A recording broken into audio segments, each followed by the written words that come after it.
Dende o Bloque Nacionalista Galego temos que denunciar unha vez máis que as pistas de atletismo seguen a padecer a pésima xestión deportiva do Goberno municipal. E as reparacións que se veñen de facer nos últimos días concluíron cunha verdadeira chapuza. O material empregado para parchear o firme das pistas, nalgúns treitos esvaradizo, o que supón un risco grave para a práctica deportiva e xa se produciron caídas por este motivo. Liñas torcidas no repintado, outras zonas sen pintar como na de lanzamento de peso ou charcos nalgúns treitos das pistas dan conta deste novo despropósito da Concellería de Deportes.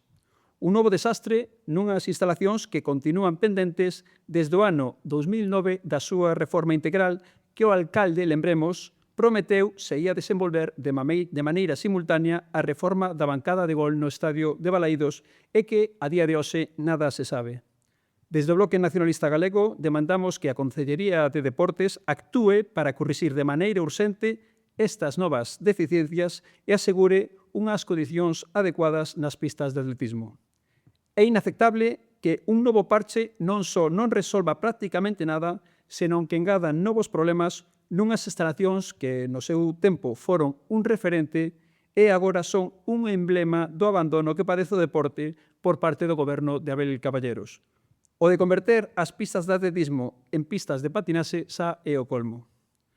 Por outra parte, temos que denunciar que os gimnasios municipais continúan sen garantir a súa apertura e funcionamento con normalidade. Así, continúan os feches intermitentes tanto no gimnasio do Berbés como no gimnasio do Carmen, unhas veces por presuntas obras e amaños parciais e outras por causa da estrutural falla de personal municipal para atender as instalacións que fai que hoxe o Concello só conte con 36 traballadores e traballadoras municipais en deportes fronte aos 78 do ano 2013, e cando son máis de 250 prazas de persoal municipal que fican vacantes, pola falla de execución das ofertas públicas de emprego e pola non cubrición das baixas, a pesar de haber listas de contratación disponibles.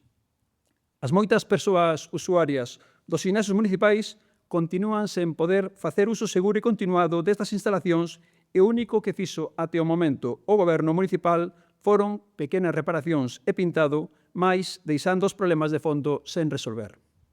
Non podemos aceptar que o mesmo Concello que vai deixar este 2025 máis de 100 millóns de euros sen gastar do seu orzamento, 100 millóns de euros, teña neste estado lamentable as instalacións deportivas. É por iso que desde o Bloque Nacionalista Galego exixímoslle a Abel Caballero que deixe de maltratar e castigar ao deporte vigués.